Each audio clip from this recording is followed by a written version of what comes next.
Hello guys, now we do extended grammar. Chapter 3 are Dams, the Temples of Modern India, written by Arundhati Roy. Language activity. Our topic is pronouns. Pronoun को हिंदी में सर्वनाम कहते हैं. The word that is used in place of a noun is called a pronoun. जो शब्द संज्ञा के स्थान पर प्रयुक्त हो उसको सर्वनाम कहते हैं. Pronouns are used to avoid the repetition of the same nouns in speech or in writing. बोलते या लिखते समय एक ही नाउन का बार बार प्रयोग न करके उसकी जगह पर हम सर्वनाम का प्रयोग करते हैं. As the repetition makes the sentences odd, while the use of pronouns makes them smooth. जैसे हम बार बार नाउन का प्रयोग करते हैं तो वाक्य है वो विषम लगता है. नाउन की बजाय यदि हम प्रोनाउन का प्रयोग करते हैं तो वाक्य है वह प्रवाहमय लगता है. Pronouns can be classified as personal, possessive, reflexive, demonstrative, interrogative, indefinite, relative. Personal pronouns पुरुषवाचक सर्वनाम. These pronouns stand for a person or a thing. जिस प्रोनाउन से किसी पुरुष या वस्तु का बोध होता हो.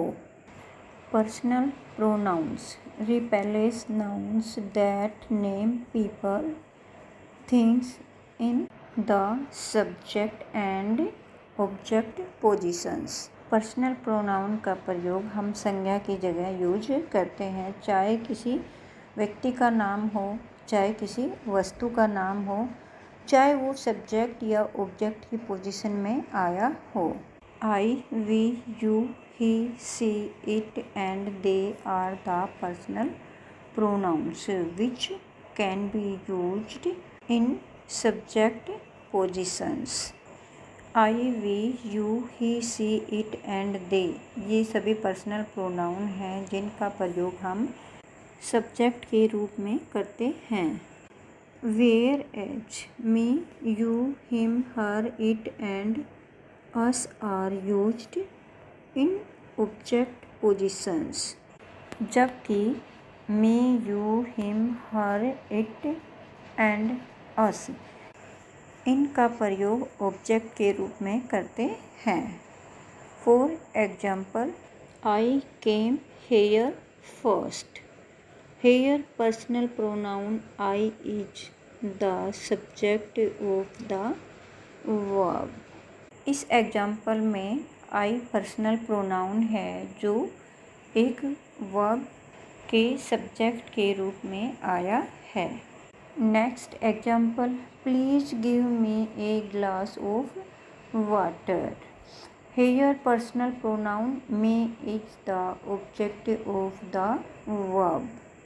इस एग्जाम्पल में मी पर्सनल प्रोनाउन है जो वर्ब के ऑब्जेक्ट के रूप में आया है. Possessive pronouns. These pronouns are used to talk about things belonging to people. इस प्रोनाउन में किसी वस्तु का किसी व्यक्ति के साथ संबंध बताता है. Mine, ours, yours, his, hers, theirs and its are possessive pronouns. Mine, ours, yours, his, hers, theirs and its ये सभी पॉजेसिव प्रोनाउन हैं. For example, you can use Priya's pen. I will use mine. We have bought a new car. It is ours now. इन example में italicized word हैं वो सभी possessive pronouns हैं। Reflexive pronouns, these pronouns are used when the subject and object of a verb are the same. जब किसी verb का subject और ऑब्जेक्ट एक ही हो तब हम वहाँ पे रिफ्लेक्सिव प्रोनाउन का यूज करते हैं। These are used for the sake of emphasis, किसी पर जोर डालने के लिए इनका प्रयोग किया जाता है। Examples of reflexive pronouns are myself, himself, herself, itself, ourselves, yourselves and themselves। myself, himself, herself, itself, ourselves, yourselves and themselves ये एग्जाम्पल हैं रिफ्लेक्सिव प्रोनाउन के। For example, they themselves committed the crime, she herself says so। Demonstrative pronouns, संकेतवाचक सर्वनाम। The pronoun which points out the person or object, it refers to is a demonstrative pronoun. इस सर्वनाम के द्वारा हम किसी व्यक्ति या वस्तु को पॉइंट आउट करते हैं। Demonstrative pronouns include this, that, these and those. इसके अंदर हम दिस, दैट, दीज और दोज का प्रयोग करते हैं। दिस और दैट का सिंगुलर के लिए करते हैं, दीज और दोज का हम प्लूरल के लिए करते हैं। दिस और दीज का प्रयोग हम नज़दीक के लिए करते हैं और दैट और दोज का प्रयोग हम दूर के लिए करते हैं।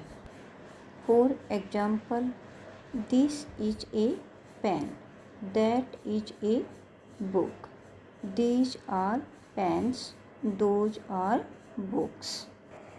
इंटेरोगेटिव प्रोनाउंस, प्रश्नवाचक सर्वनाम। Words like what, which, who, whom and whose are interrogative pronouns, for they are used for asking questions। What, which, who, whom और whose हैं ये इंटेरोगेटिव प्रोनाउन हैं और इनका प्रयोग हम क्वेश्चन पूछने के लिए करते हैं। For example, what are you looking for, whose pen is this, who are you। इन एग्जाम्पल में व्हाट, whose और who है ये इंटेरोगेटिव प्रोनाउंस हैं। इनडेफिनेट प्रोनाउंस, अनिश्चयवाचक सर्वनाम। The pronouns which refer to persons or things in a general way but do not refer to any person or thing in particular are called indefinite pronouns। जिस pronoun से हमें किसी निश्चित व्यक्ति या वस्तु का बोध नहीं होता उसे इनडेफिनेट प्रोनाउन कहते हैं। They include someone, somebody, everyone, everybody, few, none, each, every and anyone। इसमें someone, somebody, everyone, everybody, few, none, each, every and anyone शामिल हैं। For example, everybody was present in the meeting। Have you seen anybody entering the house? Some have to work really hard to succeed।